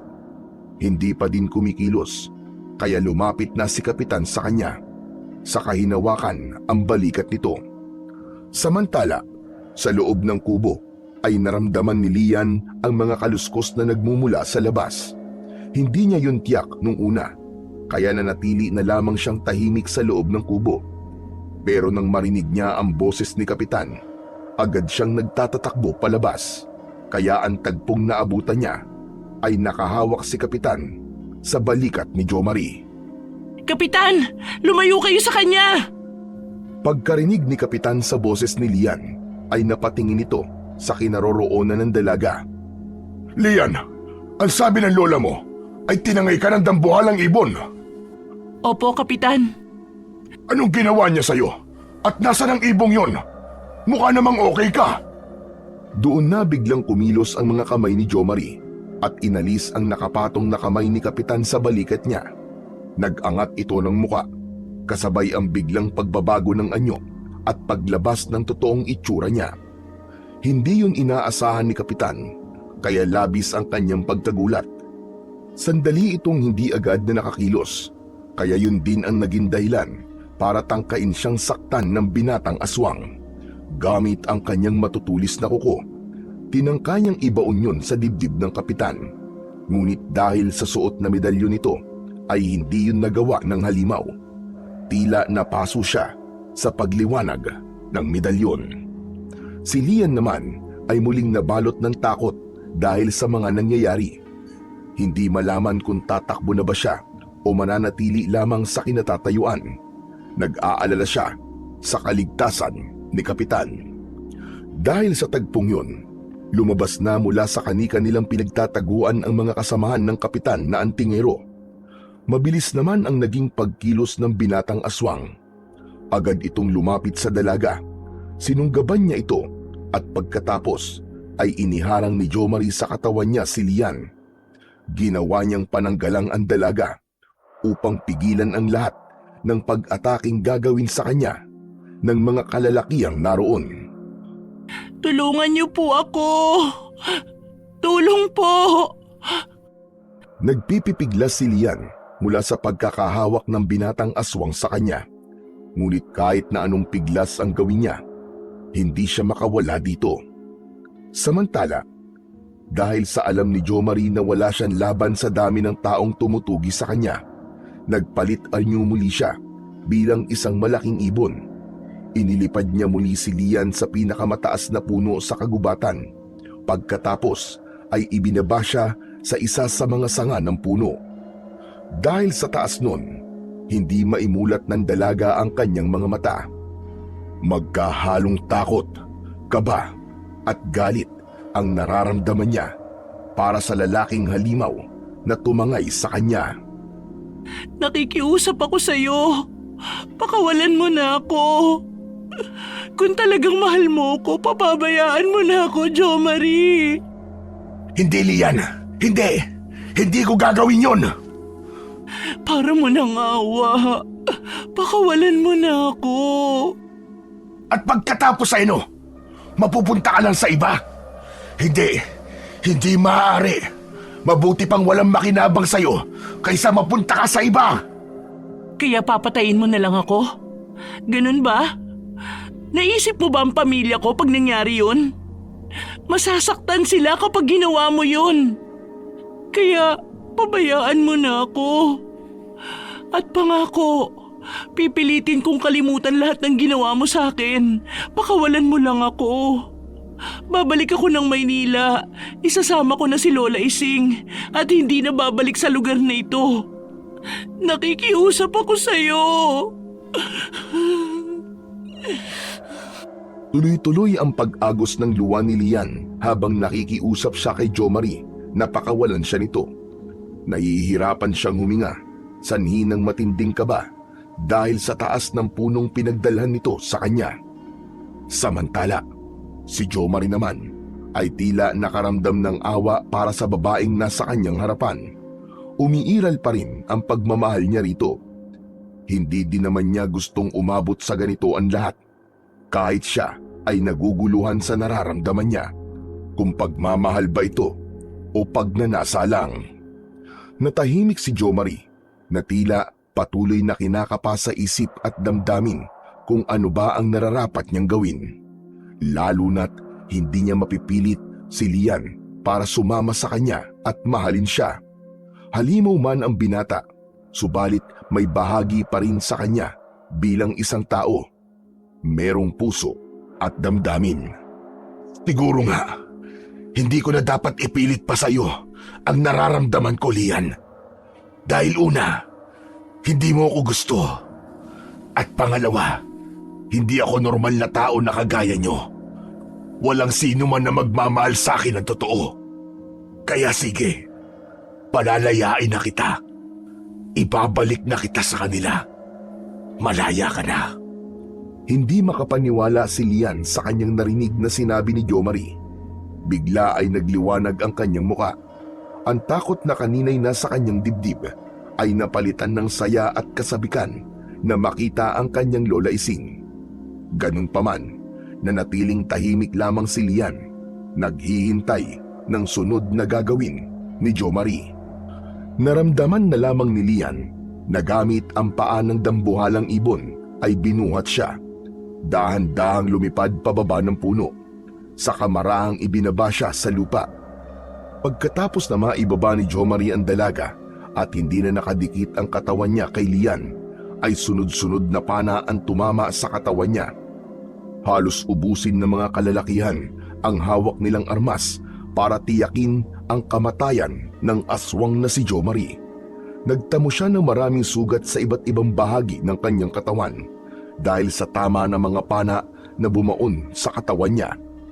Hindi na naikampay pa ni Jo Marie ang kanyang mga pakpak, kaya hindi na siya nakalipad pa.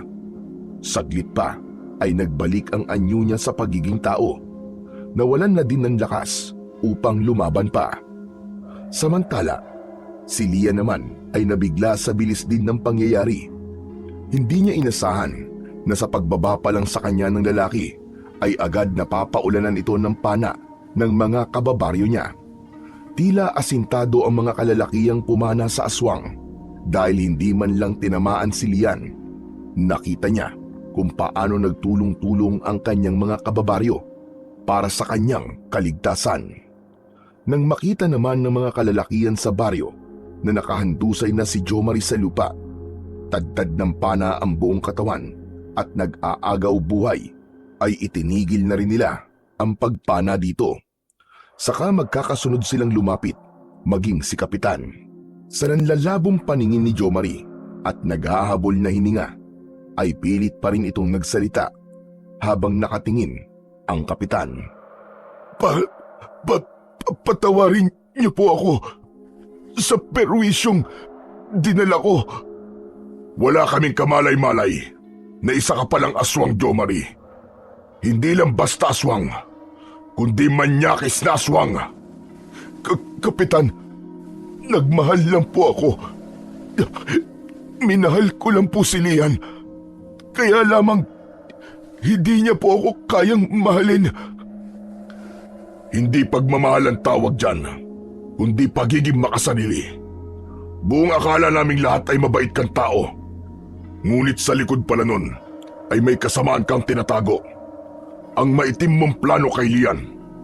Kaya pala ikaw ang unang nakakita kay Lian nung una siyang kinuha ng malaking ibon. Dahil ikaw din pala ang hayop na yon.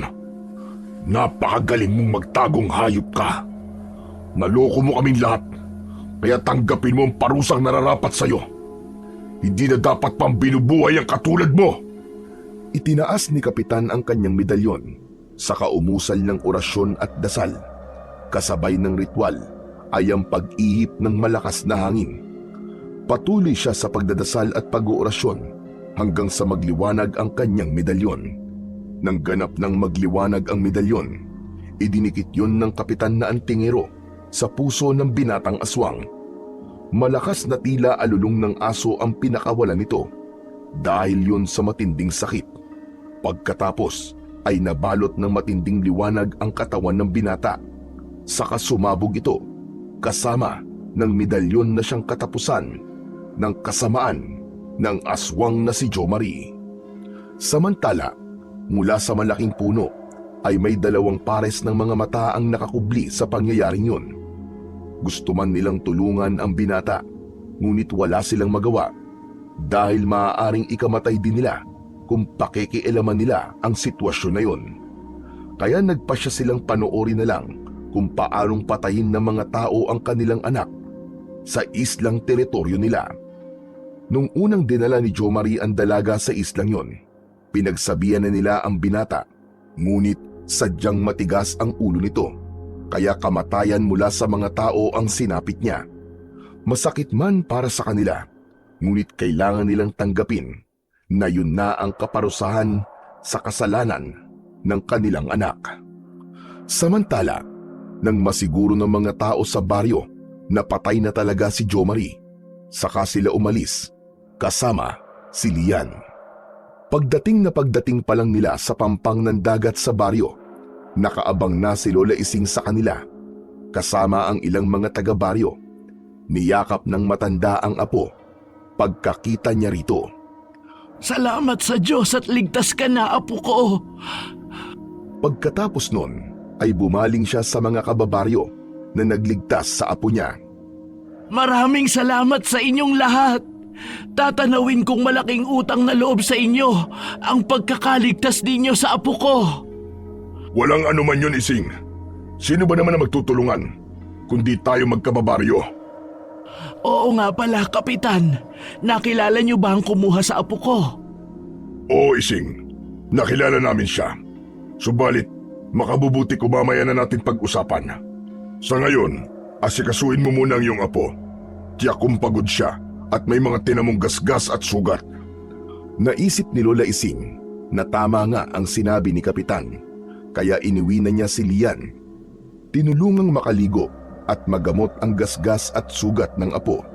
Nang gabing yun, ay hinayaan na lamang niyang makapagpahinga muna ang dalaga at hindi na muna nag-usisa pa. Lumipas pa ang ilang mga araw, ngunit hindi pa din kayang magkwento ng dalaga sa nangyari sa kanya sa isla. Kaya naisipan na ni Lola Ising na magtungo na kay Kapitan. Doon niya itinanong ang mga nais niyang malaman. Tulad ng inaasahan, nagpupuyos sa galit ang matanda nang malamang si Jomari ang punot dulo ng lahat, na ito ang aswang na kumuha sa apo niya. Kaya kahit patay na ito, hindi niya pa din makuwang patawarin.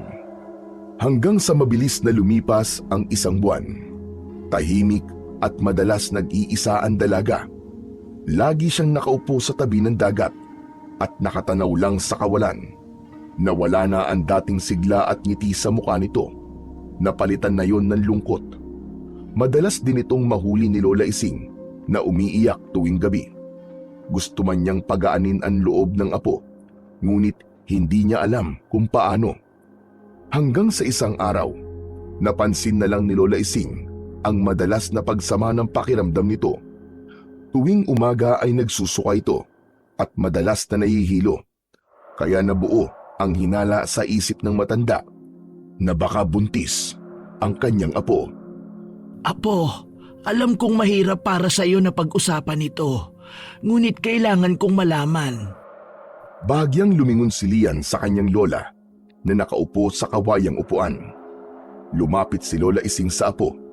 Hinawakan ang mga kamay nito. Dahil ang nais niya, magkwento si Lian. Maaaring makatulong yun upang mas mapagaan ang bigat na nararamdaman dahil sa mga nangyari. Subalit mag-uumpisa pa lang na magsalita si Lian, ay tumutulo na ang luha sa kanyang mga mata. Apo, sabihin mo ang gusto mong sabihin. Lola, paano po kung buntis ako? Kung ganun may ginawa sa'yo ang hayop na yon. Maraang tango ang isinagot ni Lian sa kanya. Kasunod ang pag-agos ng luha sa mga mata nito. Maging ang kanyang Lola Ising ay hindi din mapigilan ang pagluha. Ginahasa niyo po ako, Lola. At wala po akong nagawa. Talagang napakahayop niya. Ano pong gagawin ko kung talagang buntis po ako, Lola? Pupunta tayo sa center. Ipapacheck up kita para makasiguro tayo. Pagkatapos na maikling pag-uusap na yon, ay naggayak ang maglola patungo sa health center. Doon nga ay kinumpirma ng midwife na buntis nga siya. Halos gumuho ang mundo ng dalaga pagkarinig sa balitang yon. Marami pa siyang pangarap sa buhay. Marami pa siyang nais marating. Pero paano na siya ngayon? Paano niya ito ipapaliwanag sa magulang niya? Paano siya babalik sa Maynila sa ganung kalagayan niya? Ito ang maraming tanong na hindi malaman ni Lian kung paano sasagutin. Dahil sa gulo ng kanyang isip, ay nagtatatakbo ito palabas ng health center, patungo sa tabing dagat na malapit lang sa center na pinuntahan nila. Gusto niya nang mamatay, kaya lumusong siya sa tubig dagat. Dahil may katandaan na ang kanyang Lola Ising, hindi ito agad nakasunod sa kanya. Nasa malalim na bahagi na siya ng dagat nang mapahinto siya. Ang isip na binabalot ng dilim kanina ay biglang nagliwanag. Nanaig pa din ang takot niya sa Panginoon. Hindi niya itinuloy ang balak. Sa halip ay umahon siya sa tubig. Umuwi ng bahay at inayos ang kanyang sarili. Nakasunod lang sa kanya ang kanyang lola Ising na nagpasalamat sa pagbabago ng isip ng apo. Nang makatapos na siya magbihis ng damit, saka pumasok sa kanyang silid ang kanyang lola Ising. Kailangan siya ng apo upang makapagdesisyon ito ng tama sa pinakamadilim na bahagi ng buhay niya. Apo, alam kong hindi madali ang pinagdadaanan mo ngayon. Pero lagi mong tandaan na narito lang ako sa tabi mo. Hindi kita pababayaan hanggat nabubuhay ako. Lola, pasensya ka na po. Gulong-gulo na po ang isip ko ngayon. Hindi ko po alam ang gagawin ko. Maraming tanong sa isip ko na mahirap hanapan ng kasagutan. Manalangin ka sa Diyos, Apo. Lahat ng nangyayari sa iyo ay pagsubok lamang. Malalampasan mo rin ang lahat ng yan. Magtiwala ka lang. Paano po kung aswang din ang maging anak ko, katulad ng tatay niya? Palalakihin natin siyang may takot sa Diyos upang kahit may dugo siyang aswang ay hindi siya maging masama katulad ng tatay niya. Ang mahalaga ngayon ay handa mong tanggapin ang sanggol na nasa sinapupunan mo. Kanina po, Lola, nung sinabi ng midwife na buntis ako, natakot po ako. Pero dahil sa iyo, Lola, nawala na po ang takot ko. Palalakihin ko po ang anak ko ng tulad sa normal na mga tao. Basta tulungan niyo po akong magpaliwanag kina Mama at Papa tungkol sa kalagayan ko ngayon.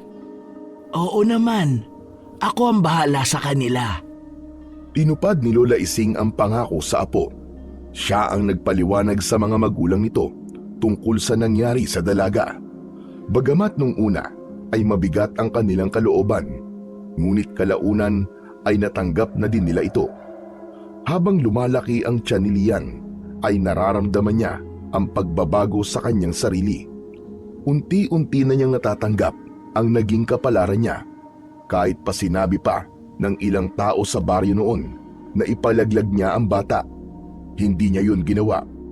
Walang kasalanan ang batang yun, kaya kahit na aswang pa ang kanyang ama, karapatan niya pa ding mabuhay. Naging masaya na din siya sa bawat araw na nararamdaman niya ang buhay sa loob ng kanyang sinapupunan. Samantala, ang mga magulang naman ni Jo Marie, lihim na nakasubaybay kay Lian, hindi para kunin ng bata pagsilang nito, kundi para alalayan ito sa panahong kakailanganin sila nito. Sa panahong yun, saka pa lang sila magpapakilala kay Lian dahil ayaw na nilang guluhin pa ang nananahimik nitong buhay sa kasalukuyan. Alam nilang may tamang panahon para sa lahat ng bagay at darating yun sa kanila. Sa buhay ng isang tao, maraming mga hindi inaasahang pagsubok ang dumarating na kung minsan pa nga ay babago sa takbo ng nakasanayan nating buhay. Ito ang pagsubok na napakahirap na dalhin, ngunit sa tulong ng panalangin, gaano man kabigat ang pagsubok, ito ay malalampasan natin sa tulong ng ating mga mahal sa buhay at higit sa lahat, sa pagtulong ng dakilang lumikha. Huwag kalilimutan na ang panalangin ang magsisilbing tanglaw sa madilim na daan ng ating buhay.